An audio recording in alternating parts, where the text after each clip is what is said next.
Hi, it's Joy Foster, founder of Tech Pixies and the host of the Sparkle and Thrive podcast. And I am so excited today to bring on Pip Isles. Pip is one of our most cherished and favorite guests every year. Her podcasts get lots and lots of listens, and that's because she's the Pinterest queen. So, hello, Pinterest queen. Welcome to the show. Thank you for having me, Joy. I'm just sitting here thinking I look really big on screen, but that's fine. It's freezing here, so I'm here with my coffee. So I don't know about anybody else that's going to join us. It's very cold. I have my coffee, my stronger than ever coffee. I love it. Yes, so I'm so glad you're here, and I'm really excited about this series. Every year we do the social media trends series, and this is the 2022 trend series, of course. And we're really excited to be talking about the trends in social media, particularly in all of the different networks. And so we wanted to talk about Pinterest and what's going on this year compared to last year. Now, when we spoke last year, you talked about virtual reality coming into play. You talked about shopping. You talked about advertising. And you've launched an advertising course as part of your social draft. And you are also our Pinterest coach. You came through the Tech Pixies program. You were a head teacher, didn't know, you used Pinterest, but didn't know how to leverage Pinterest. And now you're teaching other people how to leverage Pinterest to grow their businesses. So what is trending in 2022? Anything that kind of fell flat from the 2021 predictions? No, nothing particularly, in the sense that I think that some things are taking longer to come through than others, whereas there are other aspects which are just flying. And it's always a really good moment before that we dive into what 2022 is going to hold in store for us, of what Pinterest does. And the reason that I think that it's really important that we cover that is that it tends to get forgotten or lumped in with it is social media. Well, actually, it's not. It's a search engine. And I've just had a joyous time teaching lots of people about how to get started on Pinterest and what that does for your business. But it's the light bulb moments when people realize it is not social media, it's a marketing platform, and it's really powerful. And it is a search engine as popular as, not quite as popular as Google, but up there with YouTube. And YouTube and Pinterest sit really beautifully together. But the beauty of what Pinterest also does is that it analyzes its data, because it's a search engine. It can see what people are looking for, so they can begin to predict what is going to trend in the months, years ahead, because they can see these shifts in what people are searching for. So there have been some really fundamental shifts, and one of them is around shopping. And I know that some businesses did particularly well, actually, over COVID, brilliantly well, and that their sales skyrocketed because people were shopping online. And particularly at the beginning of the pandemic, when actually lots of us were furloughed or, and actually still had some money, and it was a bit of a novelty rather than now when we're all just dying to never talk about it ever again. And it meant that a lot of us turned to shopping online. And of course, Pinterest saw that boom massively. But what they are saying is that it's not stopping, because people's shopping habits have changed. We are so more likely to part with our money online, e-commerce, rather than needing to go to a shop. So therefore, if you are in e-commerce, 2022 on Pinterest is going to be huge. The ability to shop on there is completely changing. So therefore, not even you can share your products on there and become a verified merchant with ease. So the integration with Shopify that is now rolled out completely, particularly in the UK. And then the new features that come along with that. So style guides, being able to shop up close, shop from the search. So putting in those keywords and just being able to see what you can actually purchase there. Oh, that's interesting. So previously when you would put something into the search, you'd get a bunch of pictures and then you'd have to search through them and then click through them. I just know my own experience with Pinterest when I was looking for things like blinds or carpets, as you're redoing things. it was frustrating to get to a picture you really liked and then not be able to click through to buy something. So what you're saying is it's a little bit like Google Shop. They're going to adjust it so that you can see the purchasable things at the top, and then that's really that's a great advancement, actually. And it means that actually you can specify when you're looking that you want to shop, so you can click on shop, and then all of the products show up. So therefore, and has that already rolled out, or is that yes? Okay? Absolutely. Brilliant. And therefore it means that when you become a verified merchant as well on there, it means that you can you are more likely to get shown up within those feeds, because it's pulling all of your information from your catalog. For example, if you're on Shopify, although there are, if you're not on Shopify, there's loads of different plugins and workarounds to still get that pull in of your catalog. But what is still incredible about it is that it remains high with unbranded searches. So therefore 87% of people on there, when they are using it as the search engine, are not using brand names or shop names. They are searching for a particular thing or solution. Therefore, even the smallest of business will still show up. It isn't that the bigger brands push out the smaller ones, and Pinterest champions the small business owner, the solopreneurs, the people that are trying to make a difference, and they want us to be creative with that. But likewise, on the flip side of that, because I've just seen Rosemary's question there, was how does Pinterest for services work? How does that service-based work? It works in the same way without the shop, because the point of Pinterest is that the Pinterest users out there, I use it all the time as a user as well as for business. And as a user, I am on there looking for solutions. It might be the dreaded tax return at the moment, tips on tax return. It could also be about the last couple of years has been really hard work emotionally, having to homeschool your own children if you have children, the changes in the dynamics of being at home so much. So therefore people are searching for solutions like self-care, mindfulness, meditation, morning routines, school resources. The list is endless. So actually, services on there are equally as important. And you think of Pinterest as being your lead magnet. You're pulling people into you to build your email list, to then nurture those people into clients. And that's something we talk a lot about at Tech Pixies, actually. I always say in our boot camp, the sales are in the mails. And really, it's about capturing, connecting with someone on social, someone you've never met before, but then getting them into your world through email.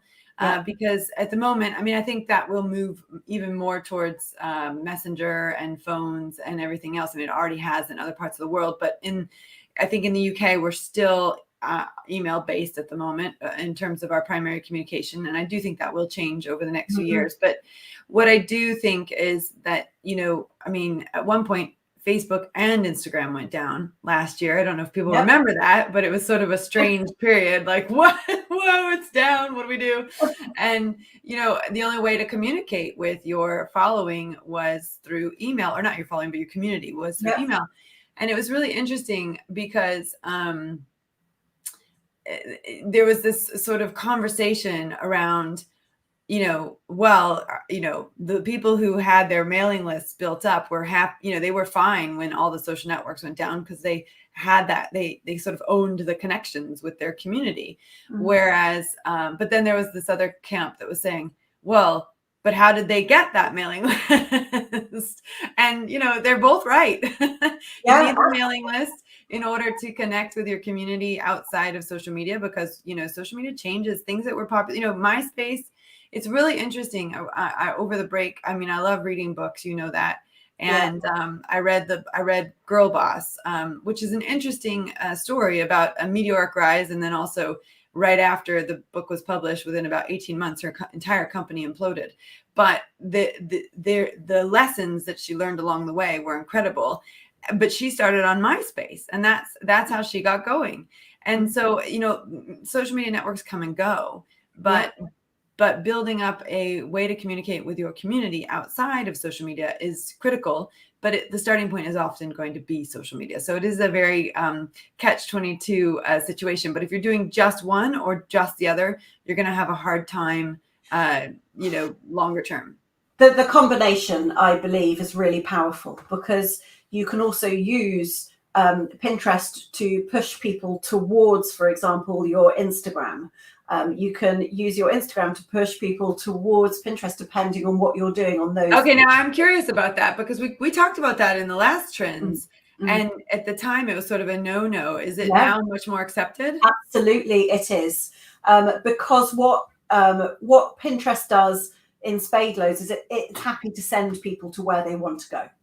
Okay. So which is very different to most platforms. And they are recognizing that many people actually post nearly everything, for example, on Instagram. Their link in bio with, their basically all of their links to everywhere, and maybe not always having a website now. So particularly service-based or the product-based, who haven't quite got their shop there yet, but they're growing their following.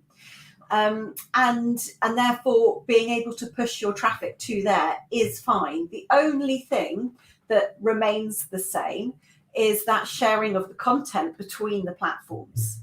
We know that to a certain degree you can get away with sharing from Facebook to Instagram.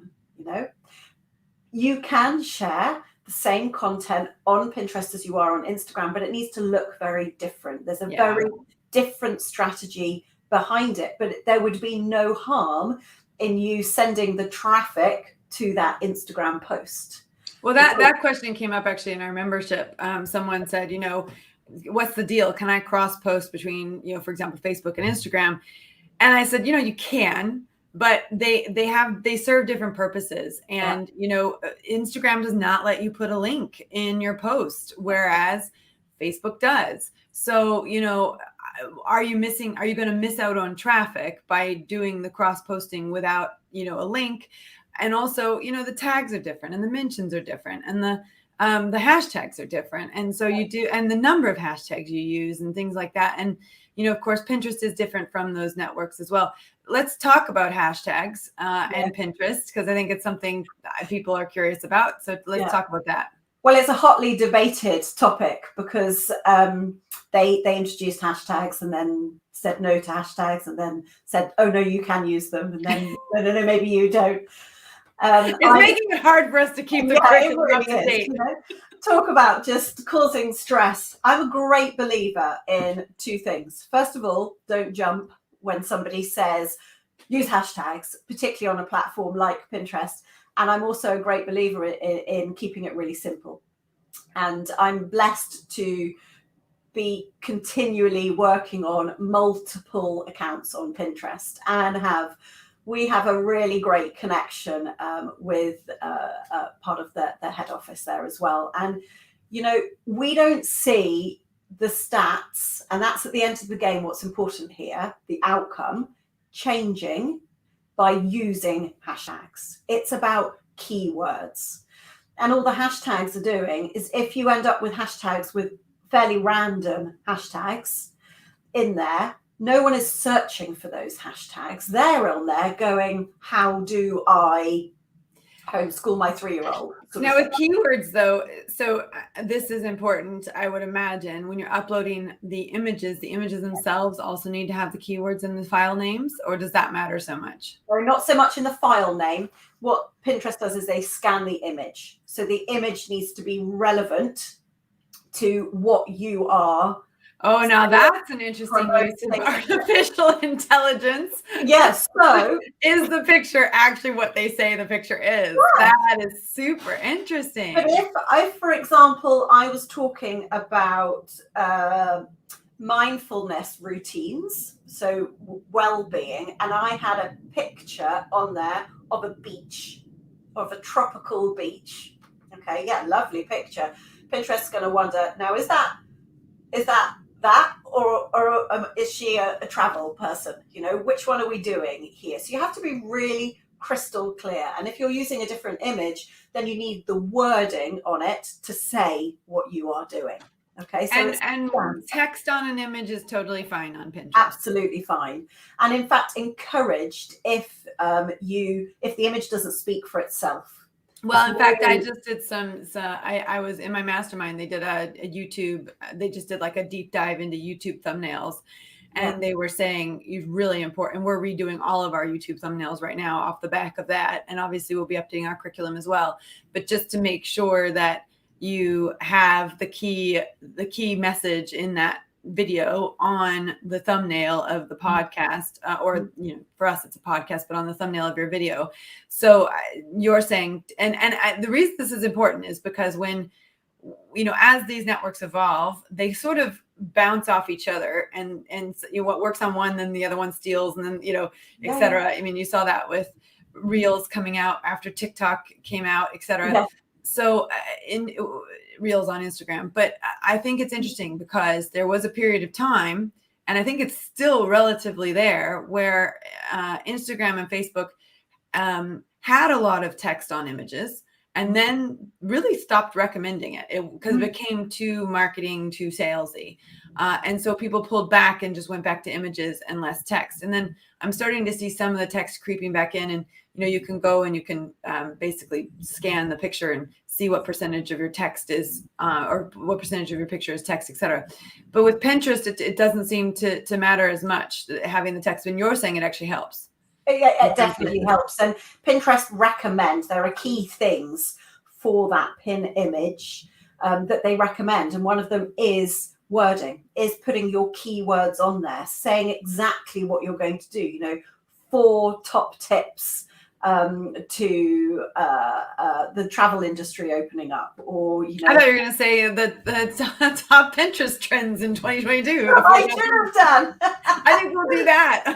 On our thing. Now you still run the Pinterest account for Tech Pixies, as well as you're the head of all of our CPD, which is amazing.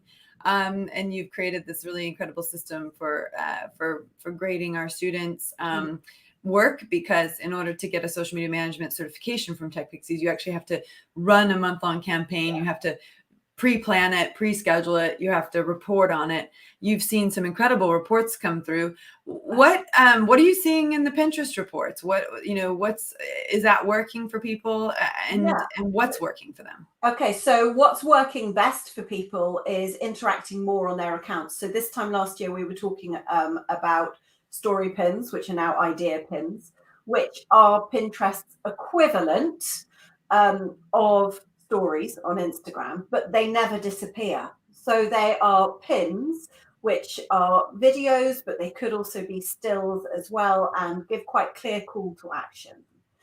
The difference of them is that they don't have that one click through to the destination, but therefore they are encouraging people to have a look to see who that person is, and maybe follow them on Pinterest and see what other content they've got, and then click through from there. And they are having a really good reach at the moment and good engagement.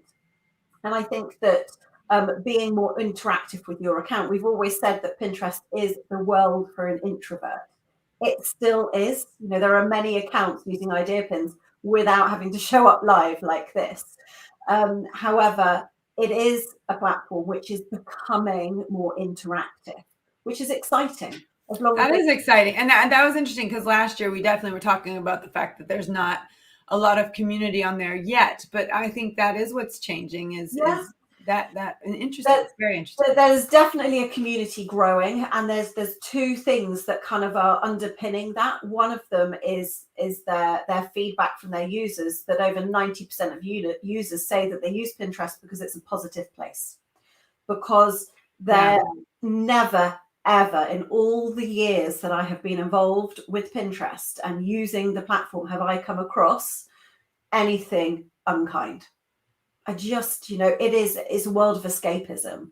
You're not going to go there to find out what the headlines of the news is today. Yeah, you don't. You go there to look for beautiful things. I mean, I go there to look for beautiful things. And when I was a mother, I mean, I still am a mother, but when I was a mother of young children, I was there all the time for, rainy day ideas and, how do I make a dinosaur out of cardboard? How do I make a castle out of cardboard? Absolutely. Now that is still all there and still does really well, because those mum problems never go away. But added to that now, for example, in the predictions for this year, they're saying within the finance sector, there's going to be a real shift of don't quit your yay job. How do you make money out of being an entrepreneur? How do you leave the corporate world? So there's a huge... Well, what are they calling it? The Great Resignation. And there's been a record number of people resigning, and that's partly because there's a lot of jobs available, right? And there's been and people can switch jobs, they can get better pay, etc. But also there's this concept that, well, actually, if we have to work from home anyway, why not build something that we love? And we've seen a huge trend at Tech Pixies from, when we first started, it was all about getting women back into work after a career break. Yeah. And that's what we did for years. We probably did 3 years like that. And then I would say, suddenly in 2020, it really, really shifted. And we had a huge percentage of women starting up businesses. And interestingly enough, and I was just interviewed yesterday for a technology award, and they were saying, what is this? What do you do? And I said, well, really it's about getting women confident with technology so that they can actually pursue their dreams. And what we find is that as soon as a woman is confident with technology and they're not afraid to put themselves out there, which we do a lot of subconscious reprogramming at Tech Pixies, and you're a positive psychology coach, so I think we should talk about that too. Yeah. But something magical happens when you're not afraid to put yourself out there. It's like you've got all these ideas in your heart, and then you start pursuing them. And, a lot of our early Tech Pixies who have been out of the program now for 5 years, they're alumni, they're all not all of them, but a lot of them are working now at tech companies, and they're pretty high up in those roles.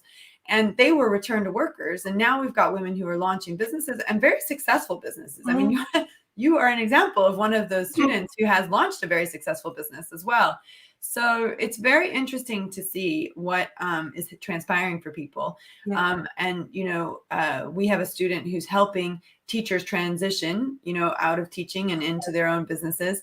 And that's what you did. And, for some people, being a teacher is the right thing for them right now, and that's what they want to do. But for other people, they're ready to do something different, and they're ready to use those tech skills. And you've proven that that's totally doable, and you've created a really thriving career. You look at your life now and you think, do you pinch yourself sometimes? Yeah. Do you know when something appears on Facebook of, this memory appeared? Okay. Well, something appeared from 3 years ago on there, and which was in relation to my previous job. And I just looked at that and thought, was that me? Did that, I led a life that was, it was my badge of honor of how many hours I worked a week. The tireder I was, the kind of stronger I felt. It was ridiculous. And I'm still passionate about teaching. That doesn't go. That's why I became... You're still a teacher in the Pinterest world. It's just in a different world, and it is equally, if not more, rewarding. And the skills that I have used through an 18-year education career are transferable. And what I didn't have initially was, how do I apply that using tech? How do I apply that on Facebook, on Instagram? Hence why I upskilled in those elements with you and found that actually so much of what I already knew I could do. I just needed the confidence to do it, and the understanding of how things worked rather than the fear. And as soon as I got that, it was, you kind of get ignited and realize that there is a different world out there. And I think teaching's a really good example, because it's a very bubbled world. When you are in it, you don't think that anything else happens anywhere else. I think that's pretty much every career, actually. Is there anything else going on in the world? Probably not. and you don't realize the incredible communities that exist online. You know, I would never think 3 years ago that I'd be sitting here now having a conversation with you, you know? Well, I was in a conversation I was in this interview yesterday, and someone else was being interviewed, and I had no idea what she was talking about, because you get so nuanced in your own vocabulary. I just had to say to her, I have no idea what you do. I'm really sorry. It didn't make any sense to me. Although she obviously had a really great idea, because she was in this room that we were all in, which was super cool. But I just really didn't understand her. And I think that's it. You have got to learn the vocabulary. Yeah. And, that's why we teach the key terminology. That's why we get really engrossed in that.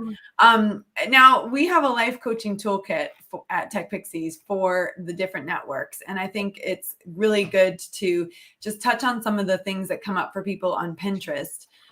So what comes up for people on Pinterest when they are, in terms of the blocks that they might overcome? Because you are now a certified positive, I'm going to get it wrong.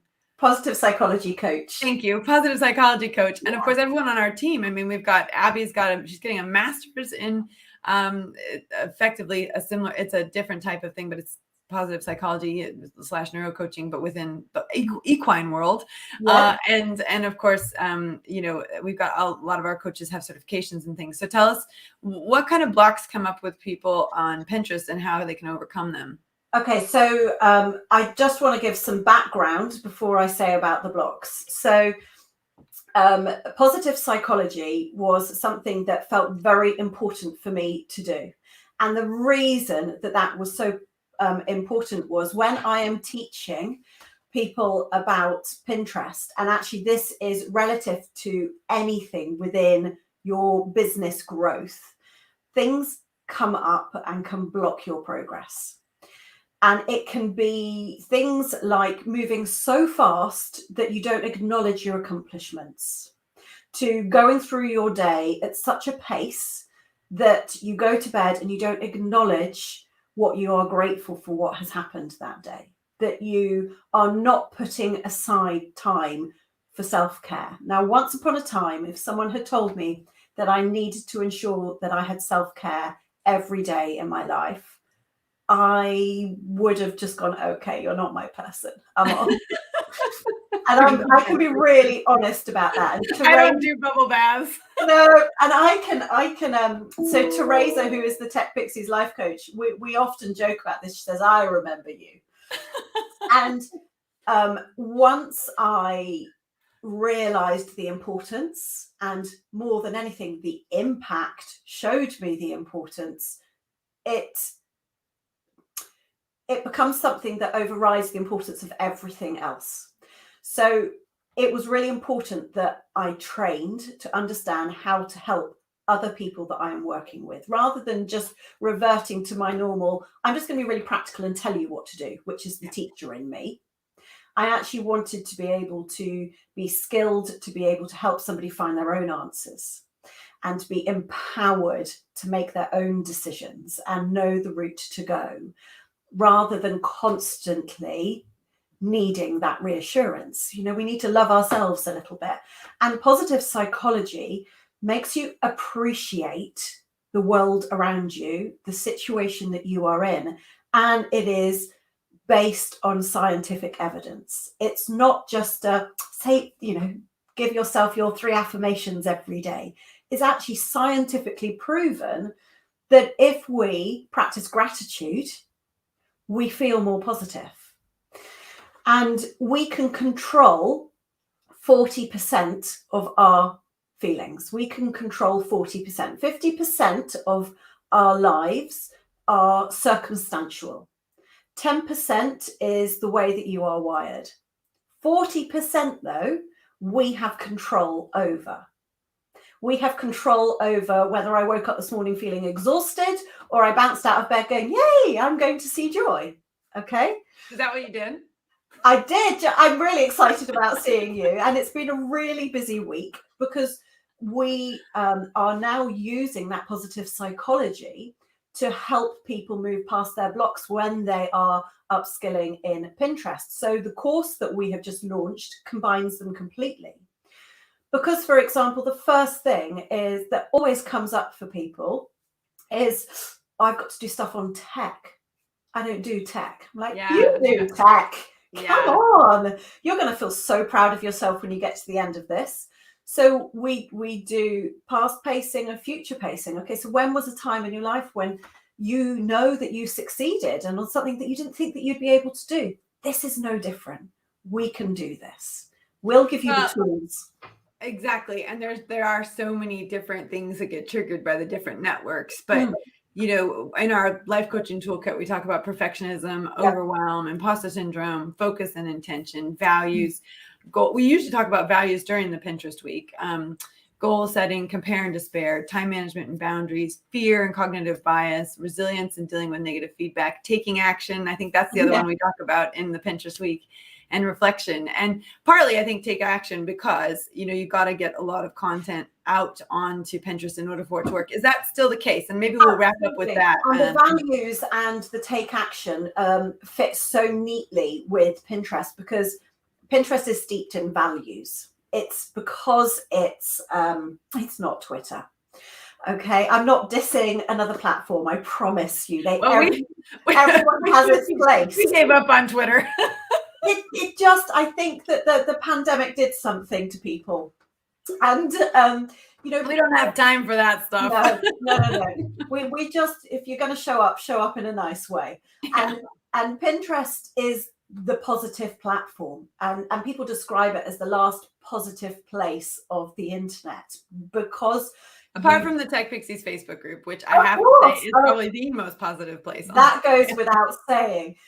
But the essence of it is steeped in values. Why are you here? And show up in a positive way and support others. And that's why 3 out of 5 people are more likely to buy on Pinterest. Because if they see your business on there, they know that you are aligned with those values. I love that. So they enjoy that. And then the action taking, Pinterest is not going to happen without you taking action. And that's the point. I mean, some of the networks you can get away with 1 or 2 posts per week. Pinterest, you can't at the moment. You still got to pump out the pins. So absolutely, I like that. Yeah, you do pump out the pins. Yeah, and you have to keep going with that. And then you can tap into some, you know, fabulous scheduling tools which can help you. And it's your favorite scheduling tool for Pinterest? Well, is it changing? It may be changing. Oh yes, I know it may be. Okay, we won't talk about that. We'll have another episode about that. Can I just give a little bit? Okay, give a little bit. So lean in. This is a secret, everyone. Don't tell anyone. It's always been tailwind. It really has. Up until now. So I'm a huge fan of Content Cal. I think they're great. They're fab supporters of small businesses, and I use them for other clients doing other work. And we use the Social Draft. Social media is run through Content Cal. And my sister, who we run the business with was one of their first people to be using it many moons ago. But they are integrating Pinterest. And we will be running the workshop in 2 weeks' time about that integration. And we are testing behind the scenes. So super excited to get that going. Yes. And if you're out of the loop, Content Cal was just purchased by Adobe. So it's a big deal. It's going to be Content Cal as a pre-scheduler. For those of you who don't know what pre-schedules are, it means you can create your content in advance, pre-schedule it, and it goes out. It'll be, I mean, that partner, you know, being bought out by Adobe is a huge move in terms of. And actually will become Adobe's, was called Spark, is now called Content Creator Cloud, I believe. It's going to be a big contender for Canva as well. Oh, yeah. Well, and we knew that was sort of coming because we've talked to Adobe in the past, and, you know, they've got big plans. So, wow. Well, thanks for that little secret, a little insider tip. And just want to say thank you again for coming on and for giving us an update in the 2022 trends. Yeah. And it's always fun to hang out with you. And it's always a pleasure. Lovely to see you, Joy. Take care. Yeah. Lovely to see you. Bye. All right. So that was fantastic. So we're all caught up on Pinterest. We've also done our sessions on Instagram and also on Facebook. So if you haven't listened to those already, make sure you go to our podcast and listen to those. We have another guest coming up, which is a really wonderful person who's been involved in Tech Pixies for a very, very long time. So I'm going to invite Beth Kirk to come on. All right, here we go. Hello, it's Beth Kirk. Welcome to the Sparkle and Thrive podcast. Hello, good morning, Joy. I'm just going to get my camera sorted. So there's too much of my face there. You've got a beautiful face, and we would love to look at it. So I'm Joy Foss, the founder of Tech Pixies, and you are listening to the Sparkle and Thrive podcast. And this is Beth Kirk. She has been with Tech Pixies as a coach for several years now. I feel like we're going into our 4th year working together. And the students love you. I love you. You have really niched into LinkedIn and become our LinkedIn expert. So tell us what's going on in 2022. When we spoke in 2021, we talked about getting your messaging right, your direct messaging right. And I think that was a great tip. We talked about setting up your profile properly. We dabbled a little bit in a conversation around premium. But one of the things we both complained about was we made our live applications in 2020, probably in 2020. They were not approved in 2021. And then finally, mine got approved. And I remember emailing you like, Beth, it got approved. And I've now gone live we're on live right now on LinkedIn, and we've been live on LinkedIn. Are we going out on LinkedIn as well? Oh, that's very exciting. Yeah, we're live on LinkedIn, we're live on YouTube, and we're live on Facebook right now. We're everywhere. So I am so excited that I got it. Now, do you have live on LinkedIn now? I do, Joy. And I only got it in October of last year. So I'd applied for it 5 times. I left a bit of time between each application, and I finally got it in October. But I think I got it, Joy, because I went into creator mode, which is one of the exciting things I want to talk to you about. But there has been so much happening on LinkedIn in 2021. I feel like I have loads to kind of talk about. But yeah, I did. I got LinkedIn Live. I'd been a guest on other lives, and I've now got it myself. So I was planning to start actually a LinkedIn Live series, but it's been slightly put back because we've had COVID in our household. Oh my gosh, we had COVID too. Today's our first. Who hasn't had today's COVID? Our first COVID-free day since Boxing Day. Really, is that all? It's just bonkers. So I have a plan, which I'm really excited about, actually. But I have been live with another Tech Pixie, Kirsty from Open Doors Consultancy, and we had a great time. And so I'm excited about live. I'm also excited about audio, which is that's literally landed in the last couple of weeks. I want to talk to you about that as well. So all right, well, hit me up. So tell me what the 2022 trends are, so that we're up to speed. Okay, so first of all, let's go back. Let's start with audio, because that's really new, and I think that's actually really exciting. Now I'll put my hands up. I wasn't a Clubhouse user. I know a lot of people on LinkedIn were. It was definitely a place where I saw a lot of the people, what I would call the influencers on LinkedIn. They were going on to Clubhouse. But then there are also lots of people that didn't as well, because at the end of the day, it was another platform, another place to kind of put, to spread yourself onto. So I didn't go there. But obviously audio has been a big trend across social media. So Twitter Spaces, Facebook, as I know Facebook has done something with audio. But for it to come out on LinkedIn, I kind of feel like that really works. I think that will sit really quite naturally with the platform, because that would make sense, I think, probably because a lot of people in business who are in offices do have LinkedIn open during the day. And actually, if there is audio, it's almost like, I think that's what Clubhouse became, was the ability to have your own radio show anytime you wanted it. And I think so is that what you think will be happening with LinkedIn? What kind of audio is happening already? Yeah, because events became much more common in 2021. Events, I started getting invitations to events. Yeah, so events landed late 2020. So events landed in 2020, But in 2021, I feel like events, really started happening on LinkedIn. So events, I get regularly invited to networking events, whether they're in person or online on LinkedIn. I've joined events on LinkedIn. So walk us through events, because actually it is interesting, because some of them, have I got it wrong, some of them are paid events and some of them aren't. They can be. So you can drive awareness of a paid event. If you have a paid event, you can drive awareness of it through LinkedIn. So I work with a client who was actually running a launch. So she was running a launch, and part of her launch was webinars. So it's a common way for course creators to get people into their programs, as you know, Joy.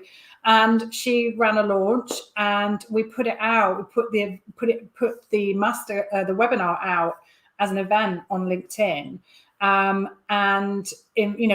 We didn't invite all of her network. She actually has a really big network. We didn't do the kind of tick all box, which you can do. So if I wanted to hold a webinar about LinkedIn, I could literally create the event, put all the information in the blurb in, and then I could tick the box that would invite all of my network, or you can selectively invite people. It was, for her, that actually worked really, really well. We were looking for certain people that we felt that the webinar would appeal to. So for that particular client. I think they work brilliantly for networking. I think they can work, if you want to run a masterclass. I think it run in LinkedIn, or is it run externally, the event? It depends. You put a link in, so you have the option to put your link. So you can put your link in. So with live, you need to put in StreamYard. So you need to actually put in a third-party link. But with events, we've put in Zoom links. So there's plenty of different options there. Now, I think the other nice thing about events is that you can go and you can see who else is attending the events. You can interact within the event, the creation of the event itself, which is quite similar to a Facebook event page. You can see who's going. You can maybe spark conversations. For me, that would be a great conversation prompter. If you go and have a look at an event that you've said that you're going to attend on LinkedIn, so you've been invited to it, and you say you're going to attend, you could go to the people who are attending that event, and you could start to have some conversations beforehand. So again, you use the direct messages. And you're interested in the same thing, so it would make sense, because you're networking in that way. Yeah. So how does audio and events? What's the connection there? So basically, the way that you can find audio events, and this has literally come out in the last couple of weeks, and I attended my first one yesterday. So I literally just I typed in audio into the search bar of LinkedIn. Then I clicked on the events tab, and it showed me a whole bunch of audio events. And there was a brilliant one on yesterday. It was about building your personal brand on LinkedIn. So I clicked that I was going to join it and attend it. I got a reminder that, the event was about to start. And then when I was in the event, it was really exciting. It was, it's quite similar to Clubhouse. There's a panel, and you raise your hand, or you can you can send, kind of the emoji reactions, and you can get invited up onto that panel. And actually, for me, I liked that audio experience, but I'm quite a big podcast fan. So I think if you're a fan of podcasting, I think you might like audio.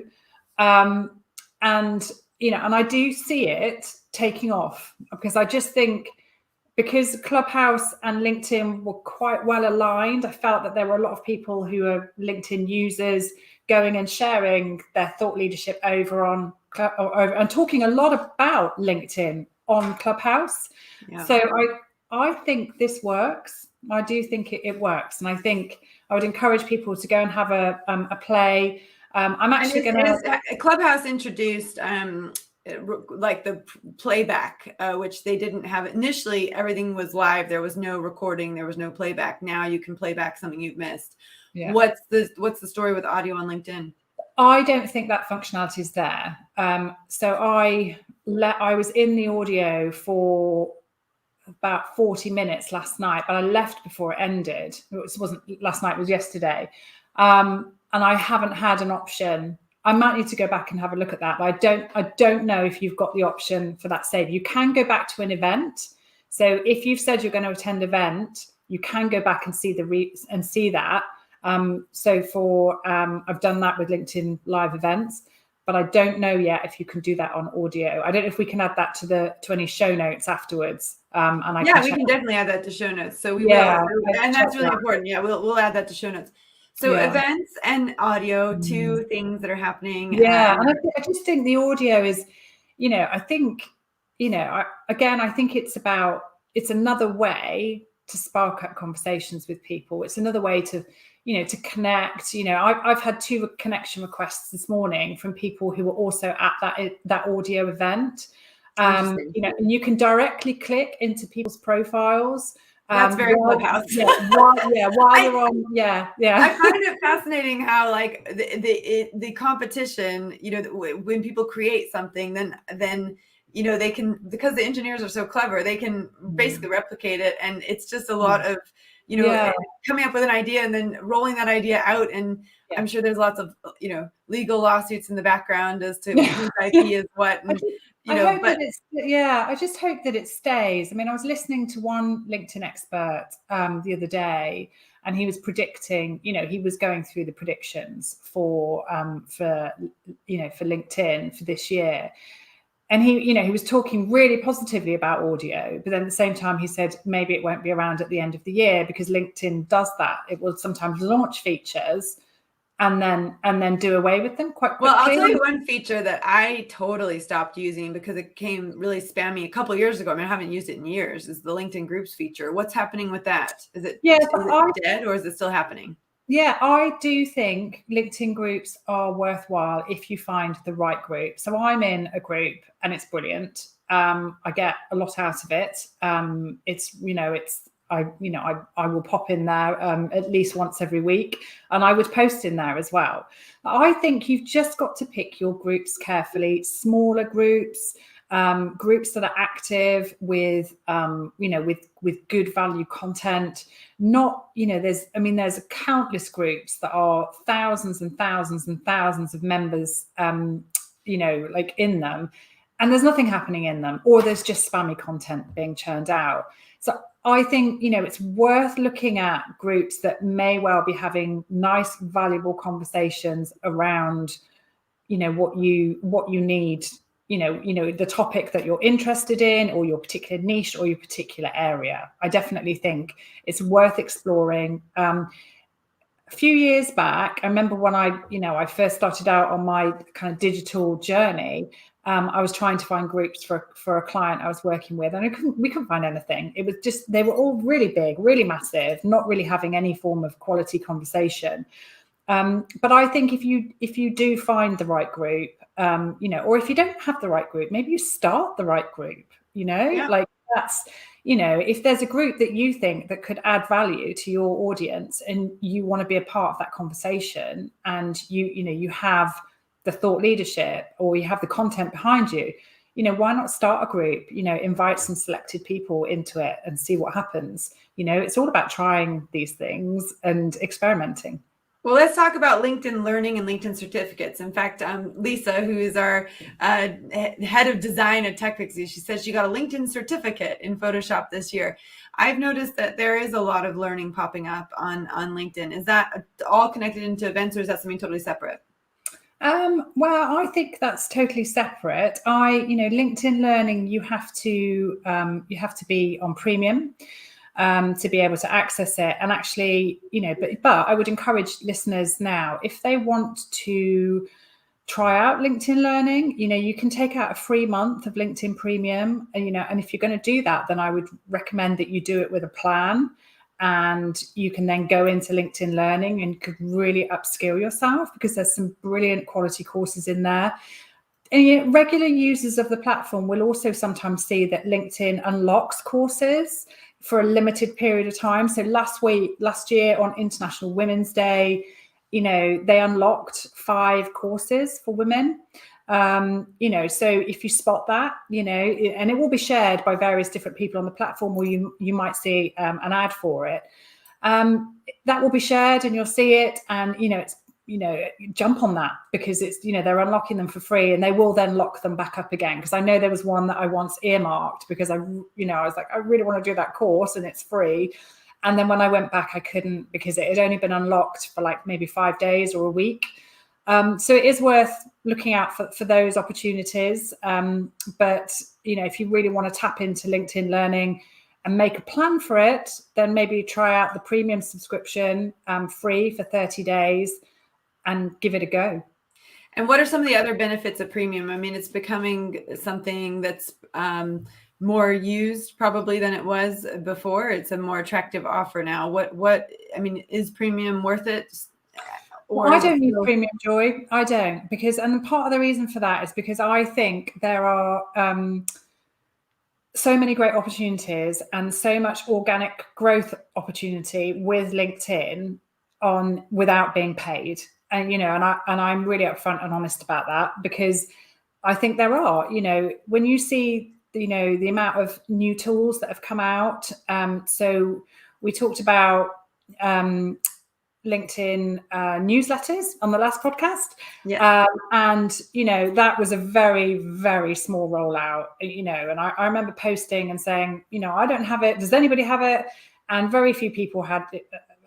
I think nobody had it in my direct network. I knew some of the bigger LinkedIn influencers had them, and I do remember someone saying to me, I don't think this is going to go much wider at all. It's going to be very few people that have it. Now a lot of people now have the LinkedIn newsletter function, so it's free, and you can, for me, it's another great way to utilize or repurpose your email content. So if you're building an email list, or you have an email list, you can repurpose that content from your email marketing over onto LinkedIn newsletter. So I've now received lots and lots of invitations to subscribe to other people's newsletters, and obviously I'm being quite selective in who I'm going to subscribe to, because I don't want to be bombarded. Where do you get the newsletter? Does it come into your LinkedIn inbox, or does it go into your regular inbox? Yeah, so it comes in to your notifications on LinkedIn, and you can see it there. And it's some of them are brilliant. They're really, really informative. And it's just a great way to repurpose that content. And that's been rolled out. So that's great. If you want to find out if you've got LinkedIn newsletters, go to write an article. So you go to your home feed where you'd create a post, go to write an article. If you open up that section that says write an article, if you have the option to write a newsletter or create a newsletter, it will be in there. So actually I didn't have it, and then I was on one of the, I think it was the last round of Tech Pixies coaching that I did, and I was demonstrating something on LinkedIn, and it popped up, and I went in to write an article, and there it was. So I was kind of like talking away, and I was like, oh, I have LinkedIn newsletters. So so it is that. And that's one of the reasons we do the live coaching, actually. I mean, we have a self-study membership where there's very limited coaching, 1 call a month.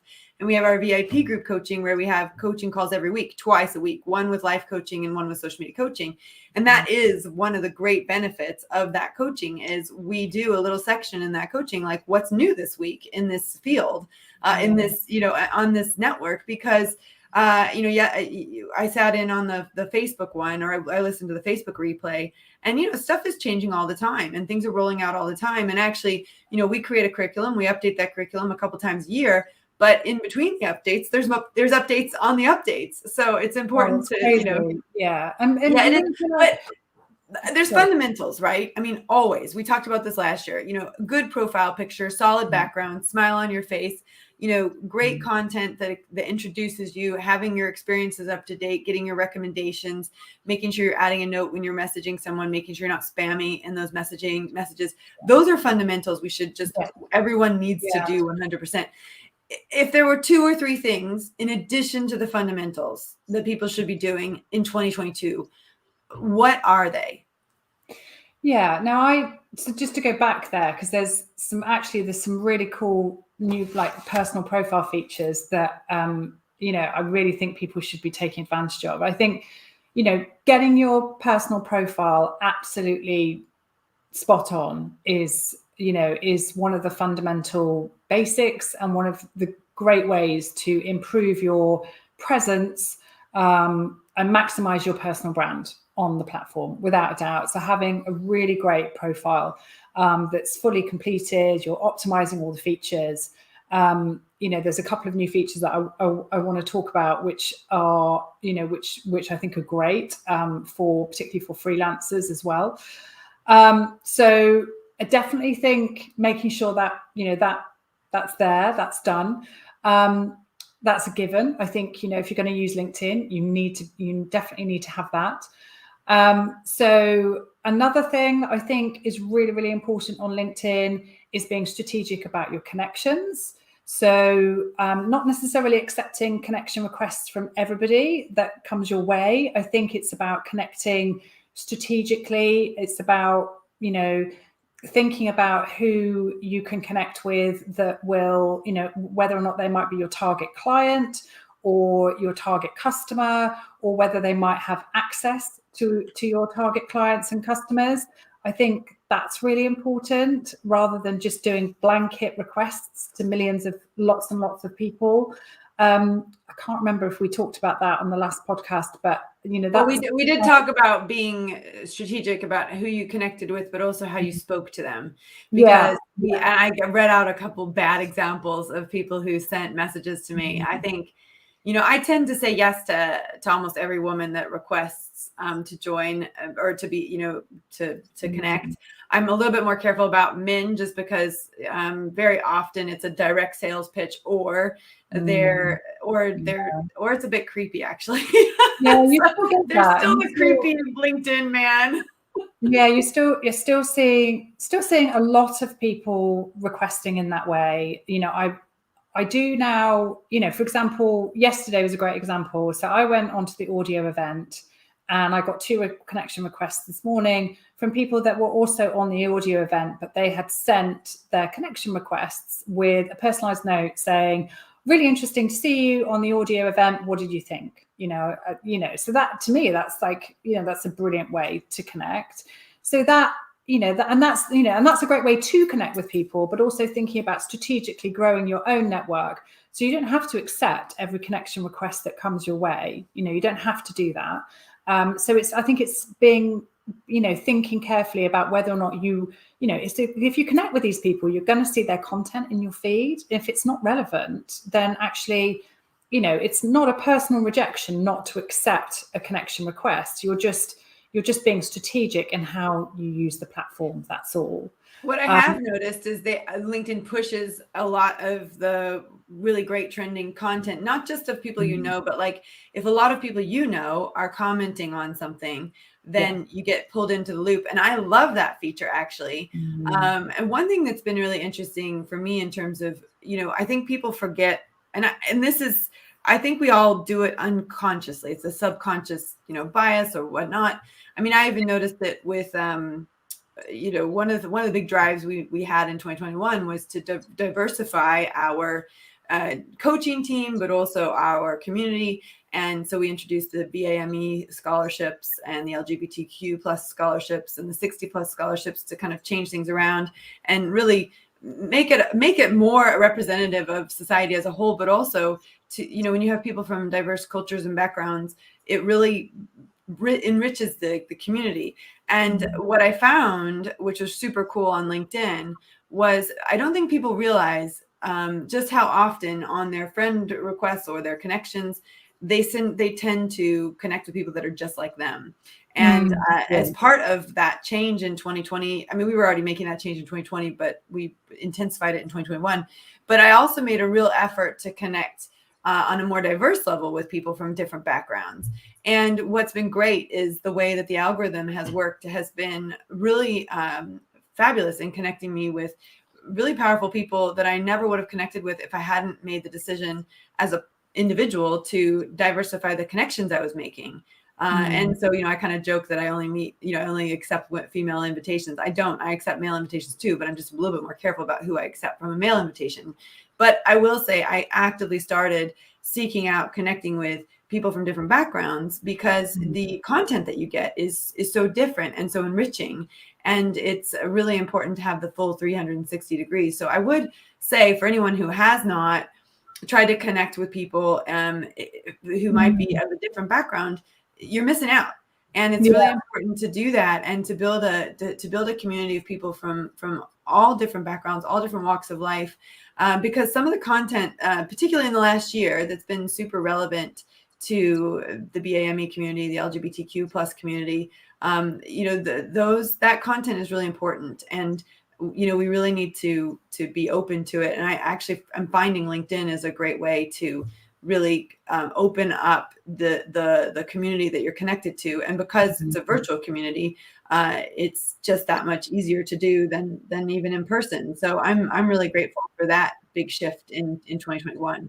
Yeah, no, I think it is about thinking strategically about who do you want to be networking with? Who do you want to, who's going to help you grow your business, for example, if you're a small business owner? Maybe it's people who are in aligned industries, people that are also serving the same person that you want to serve, for example. So I think there's no point in getting hung up on the connections number with LinkedIn. That's really that's not important. This isn't Instagram. It's not about follower numbers. And obviously I also tell people it's not about the follower number on Instagram as well, but that's a whole different podcast. But it's very much about thinking strategically about who you want to connect with. And I think the third thing I would say, just going back to your 3 points, is that using the platform is wonderful, and connecting on there and sharing really great and really engaging and inspiring content is brilliant. But actually, I think when you're going to really take that next step further, it's about taking it offline. It's about getting into the DMs with somebody and saying, fancy a virtual coffee?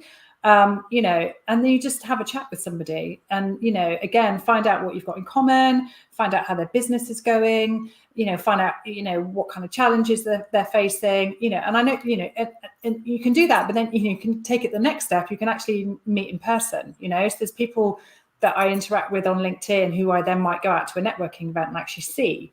So I think it's about taking the bigger steps, going deeper with the engagement, and doing that. So that would be my third tip.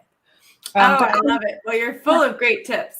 Can I talk a little bit about some of the new features on the personal profile? Because absolutely, we've got a few more minutes and then we'll wrap it up. But I'm so excited to hear about these. Yeah, no, because I want to tell you about these, because I think they're quite exciting.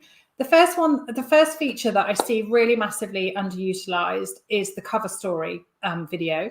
So if you go to someone's profile on the mobile, or you'll see if they've got a cover story video, they've got a yellow ring around their profile. So I've got one. Joy, have you got one? I'm gonna go do that after this. I'm gonna make you do it after. This is why I'm doing this podcast. This is how I stay up to date with the trend. So you can do one with the nice Tech Pixies branding behind your head. It's such a quick and easy feature to get up onto your profile. That's why I want people to do that. Okay, that's on my to-do list today. And you've got 30 seconds. So you've got quite a long time. So you've got more than enough time to explain who you are, who you serve, who you help, and how you help them. 30 seconds is actually quite a nice chunk. If you can do it with some nice branding behind you, like you've got the Tech Pixies logo there, that would be, that will just be amazing. My color coordinated bookshelf. How do you like that? Yeah, I was going to say, you put them in color, Rach. I love that.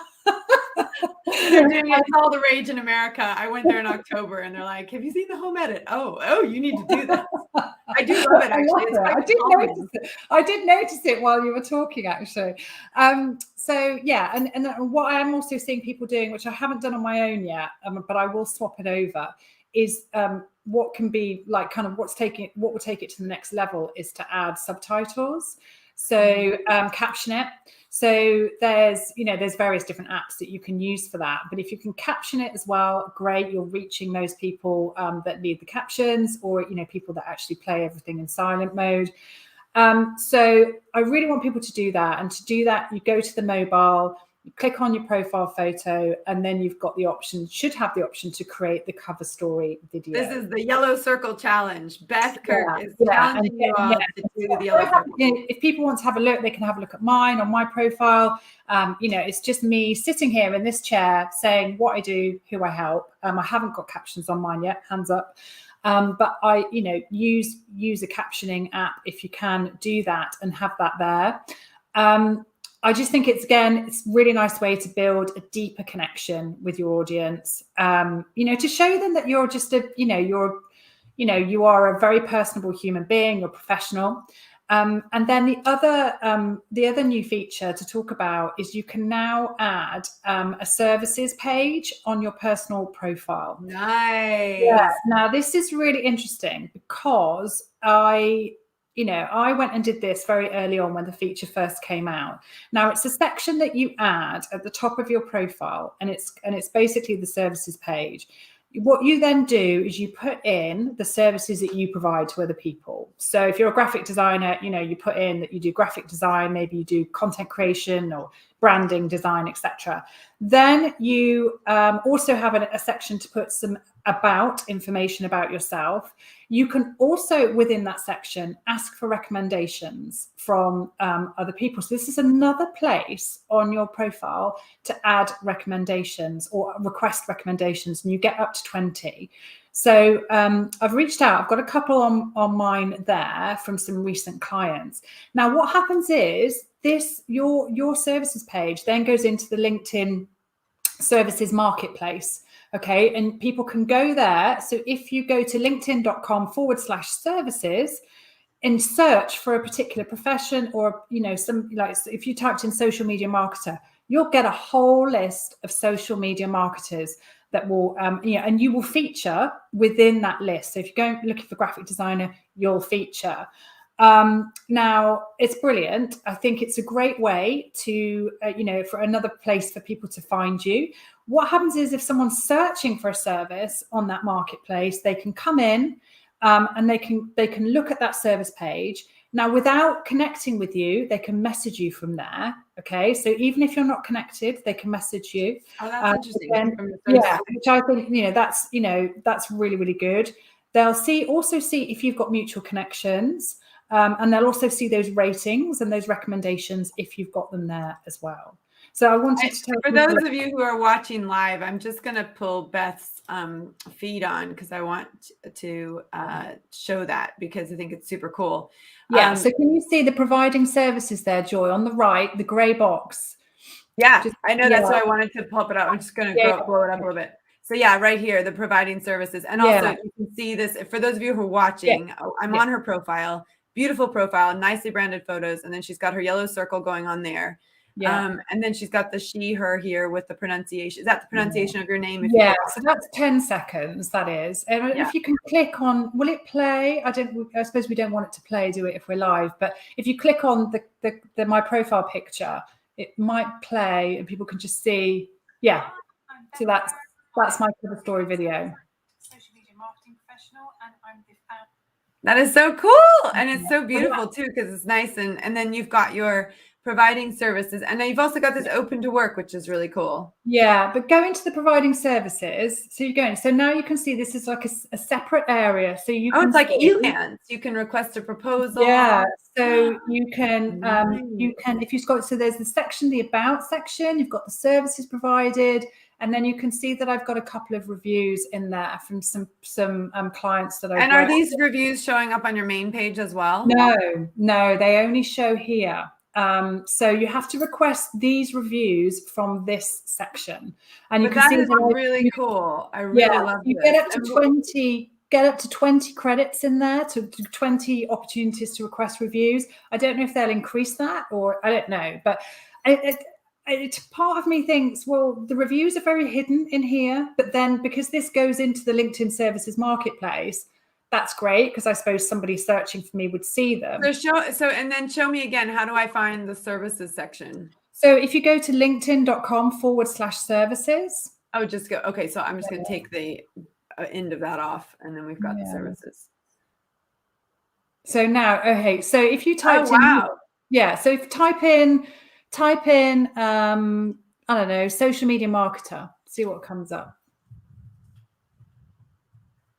Oops, I guess we have to select the service that exists. There we go. Social media marketing. Oh yeah, okay, go for that. Oh, very cool. Okay, so then apologies if you're listening on the podcast, you might want to go watch the video. Yeah. Or we'll just cut it out of the actual podcast, this little part. But if you're watching this is fascinating. Okay, so you can see, so you can get proposals, you can go and you can look at all the locations. Yeah. I mean, it's like Elance, basically. I mean, it's just, but it's on LinkedIn. I love it. Yeah. So it's still relatively new. Hey, look, we got a tech pixie on there. Amazing. Yeah. And I think, I mean, the only thing I was thinking is, if it can be filtered down to the UK, for example, I think that's where, there we go. So yeah, she's got her services in there. Yeah. But needs some recommendations. Okay, well, this is so cool. This is really, really cool. So if you go back up to location, Joy, let's just have a look up there. So I'm just wondering, because I did be nice if you could. Oh, these are all the cities in America. And so I think and I did hear a big LinkedIn influencer talking about this, saying actually it needs some refining. You need to be able to search by the location relevant to you. Rather than just saying like a broad brush. But I think adopt these features early, get on top of them, make get your presence out there, make sure that you're featuring so that Louise says this is gold, Beth. Oh, thank you, Louise. Thank you. Louise, we have amazing coaches at Tech Pixies. And I want to just thank you, Beth. You always come with a smile on your face and you have some fantastic tips for us, and you really do know LinkedIn in and out, and I just absolutely love that about you. And you have a constant curiosity for all the new stuff, and it's so great. So thank you for today. Did we miss out on any top tips? Because this is a tip packed episode. I want to make sure we don't leave any behind. I don't think so. I think the only thing I was using it. I think that's the end of the day. Is LinkedIn is still a worthy network to be used. Yeah. And I think, the final thing I would add is add that. Oh, thank you, Rosemary. I think add the personal side of it into things as well. I do often. I did a post about. Yeah, I saw your post about you were running, and you're like, should I include personal stuff? Absolutely. Yeah. I think right. As long as it's as long as it's professional, relatively professional, or it's linked to your, it's linked to your, what you do, linked to your personal brand. And I think I put that in my post. I think. I shared, I celebrated my 100th park run. Anyone that knows me knows I'm very much about, I love my running. I love my outdoor stuff, and I like going to park. I love going to park run, and I like going to a lot of other outdoor, kind of fitness type things. So it is my personal brand. That is part of me. Yes, it's not directly related to work, but it makes me the person that I am. So and that's my point on the post, is that keep it relevant to your personal brand, share that kind of thing, and just go for it. It's you've got to try different types of content. There was some wonderful personal stories being shared last year on the This Little Girl Is Me campaign, the hashtag This Little Girl Is Me, which was a campaign started by Girls International. And there were some amazing stories. I think if anyone wants to go and have a look at that campaign, just go and type in hashtag This Little Girl Is Me, and you'll see all the different content that was being shared underneath that hashtag, and you'll see how well it performed. Amazing! And that was about that was the personal story of women in business, I'd say women in business on the platform. And people. Well, don't you think the personal sides had to come out as well, because we don't have the opportunity to hang out on a personal level? Like, when we go to marketing events and we talk to people, we go to events and you talk to people, you get into, yes, I do park run, and you talk, and then you kind of make those connections naturally. But because we don't have the ability to do that right now, I mean, I've gone to one networking event in the last year, and that was the Digital Women Awards. And even that was, everyone was a little bit tentative, and you sort of hung out with one or two people the whole night because you didn't want to, kind of connect too many. So I think we are doing the more personal stuff on LinkedIn right now, because there is not another way to connect. But I think you're right. I think it can be strategically placed, and I think it can really share a little bit about you. And, people buy from people, they connect with people. And, Stu McLaren talks about this all the time. He's got an adopted child, and that is a automatic entry point and connection with a lot of people who are either adopted or who've adopted themselves or who've tried to adopt. And, I think, and if you're a Peloton person, you're going to connect with other Peloton people. If you're a triathlete, you're going to connect with other triathlon people. We connect based on our interests, not just based on our businesses, but when we have other common areas, it does deepen that connection, which I think is so important. Yeah. Well, lots of fantastic comments from those of you who are live. I want to acknowledge you and thank you for being here. Thank you for listening to both of these amazing interviews. I obviously interviewed Pip on Pinterest, which would have, if you're listening to the podcast, it came out last week. And now interviewing Beth on the LinkedIn. Actually, I might have swapped those around. I can't remember what order we go in. I think we go Instagram, Facebook, LinkedIn, Pinterest, YouTube. Right, I think that's how it goes. But listen, we are so excited about these trends. Social media is not going away. So we need to continue to learn how to use it. And women in particular need to upskill and be confident in it. And that's what we're all about. And making sure that women feel comfortable using it, because you will advance in your career and in your business and in your life if you do know how to leverage it properly. And I love using the word leverage. No one uses that word with social media. I think we were the ones that started using that word that way. And I've always continued to use it, because you are leveraging it. You are using it to your advantage and making it work for you, just like you would have an employee work for you or somebody else helping you get out there. That's how these social media networks work. So thank you, Beth, for all of your wonderful insights and for just being you and coming onto the podcast and giving us some wonderful LinkedIn insights. Thank you. Thank you for having me. If anyone wants to come and connect with me, you know where to find me on LinkedIn. But yeah, it's been a pleasure, Joy. And, I think LinkedIn's going to carry on doing some more exciting stuff this year. So that would be great. Thanks, Andrea. I love seeing the comments pop up. It's brilliant. I know, they're so great. They're so great. Well, thank you again. And we'll see you, I guess we'll see you around in the coaching. You're up next week, I believe, in our, and of course, when the podcast comes out, you're probably already gone. But thanks again. And everyone have a wonderful, wonderful weekend and stay COVID free if you can. And if you can't, then take care of yourself. We're thinking about you.